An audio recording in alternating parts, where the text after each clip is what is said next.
참 예수님.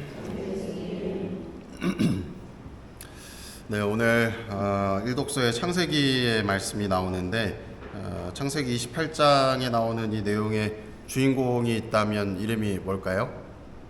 야곱이겠죠. 자, 야곱의 아버지가 누구죠? 이삭. 어머니는 레베카. 이삭과 레베카에게는 이 쌍둥이 아들이 있었다고 이야기를 합니다. 첫 번째 아들의 이름은 에사우라고 하고 두 번째 아들의 이름은 야곱이라고 하죠. 그래서 첫 아들인 에사우에게 이 장자권이 있었고 또 특별히 이삭은 이 에사우를 굉장히 좋아했다고 이야기를 합니다.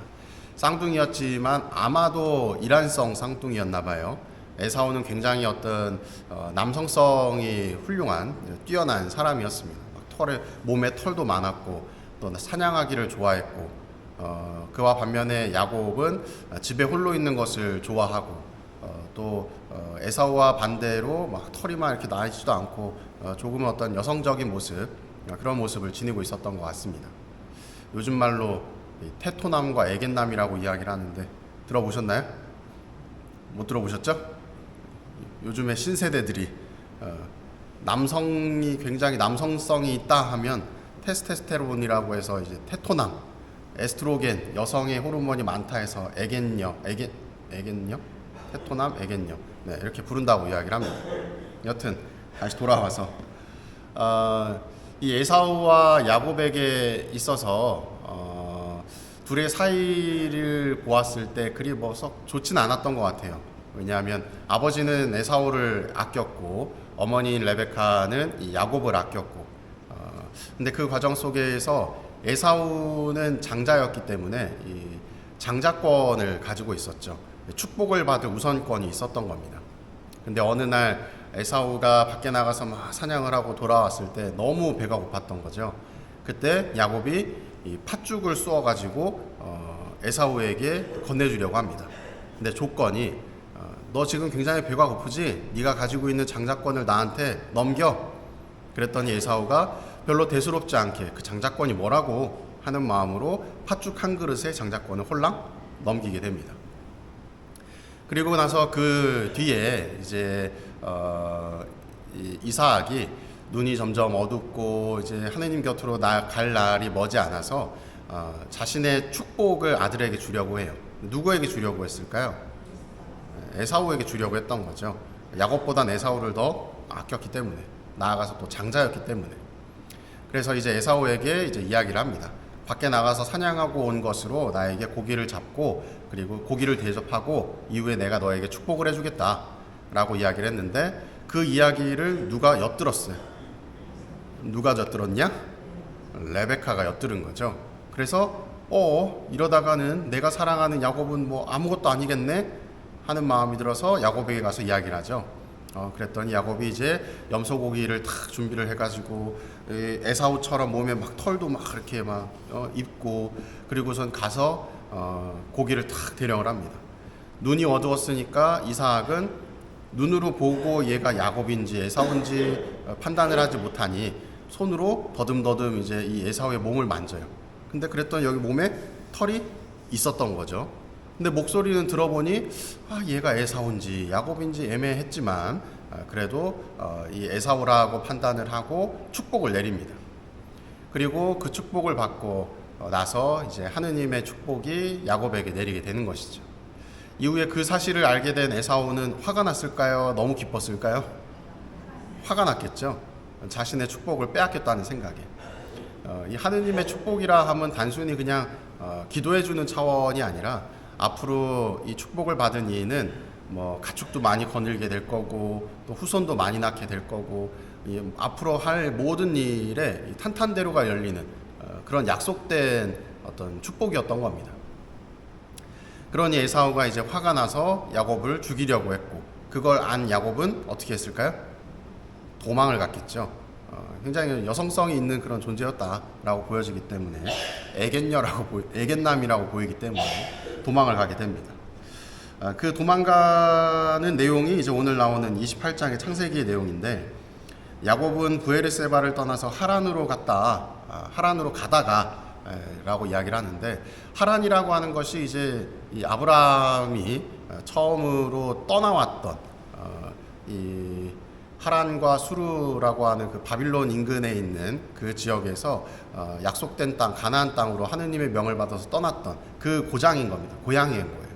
그것으로 다시 돌아가려고 했었는데, 그때에 다시 잠이 들었고, 돌을 이렇게 기대어가 잠이 들었는데 꿈을 꿨더니 뭐 사다리가 저 하늘에 탁 닿아 있는데 거기에 막 천사들이 오르내리고 있고 하면서 하느님을 만나게 되는 그런 어떤 환시를 보게 되는 것이죠. 그래서 잠에서 딱 깨가지고 자신이 이제 머리에 기대했던 그 돌을 주춧돌 삼아서 그곳에 이제 베텔이라고 이름을 짓고 하느님 다시금 이 하느님의 축복을 확인하게 되는 그런 모습을 보게 됩니다.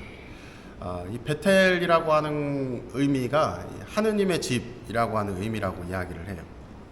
그래서 오늘 이 내용들을 쭉 살펴볼 때 무엇을 생각할 수 있느냐?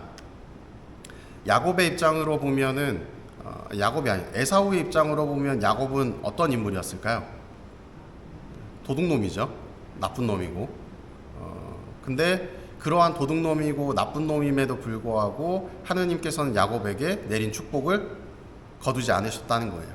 그걸 통해서 살펴볼 수 있는 것은 하느님께서 우리를 이끄시는 그 방법이 우리가 흔히 생각하는 윤리적이고 도덕적인 방법, 그 안에만 국한된 것이 아니라 조금 더 커다란 거시적인 관점 안에서 구원 계획이 이루어지고 있다. 그렇게 나쁜 놈, 도둑놈, 그놈에게서도 애견남에게서도 무언가가 하느님의 구원 계획이 이루어지고 있다는 겁니다. 그리고 나아가서 이 야곱의 입장으로 본다면 야곱은 이제 에사우에게 잡히면 죽겠구나 하는 절망감에 빠져 있었겠죠. 그럼에도 불구하고 하느님께서는 그 절망 가운데 함께 하시면서 그를 살려주시고 그를 통해서 후손을 많게 하는 그런 어떤 축복을 내려주신다는 것을 확인하게 됩니다. 오늘 복음의 마테오 복음을 보면 두 인물이 등장을 합니다.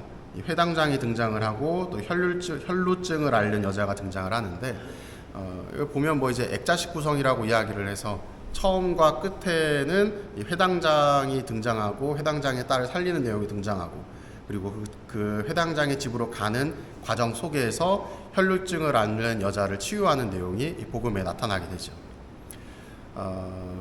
오늘 일독서의 내용으로 일독서의 주제로 연결지어서 오늘 복음을 좀 살펴본다면 이 회당장은 딸을 잃은 그 절망감 속에서 머물러 있었겠죠. 그리고 그 절망 속에서 어떻게 해야 될까를 갈피를 잡지 못하는 상황 속에 예수님이라고 하는 분이 혹시나 딸을 살릴 수 있지 않을까 하는 기대감에 예수님을 찾아오고 또 예수님을 자신의 집으로 이끌려고 합니다.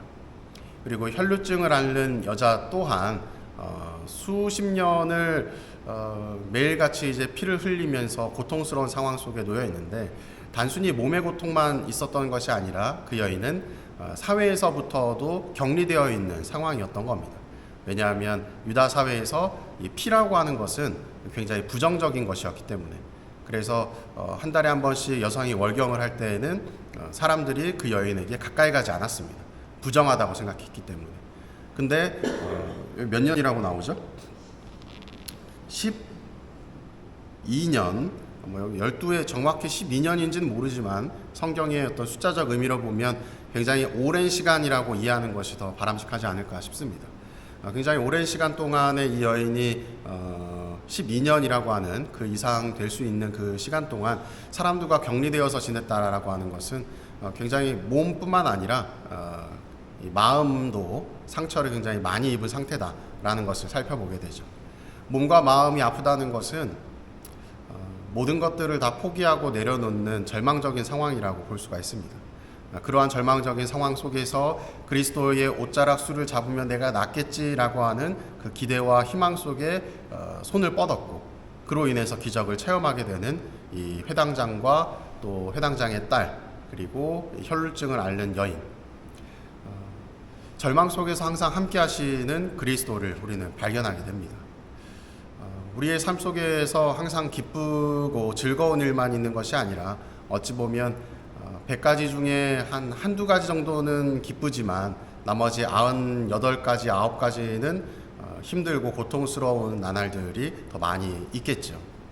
그럼에도 불구하고 하느님께서는 그 기쁨 가운데 함께 하시는 것보다도 절망 가운데 함께 하시는 경우가 더 많다는 사실을 우리는 기억해야 합니다. 그 말인즉슨 우리의 삶 모든 순간에, 거의 대부분의 순간에 우리와 함께하고 계신다는 것이죠.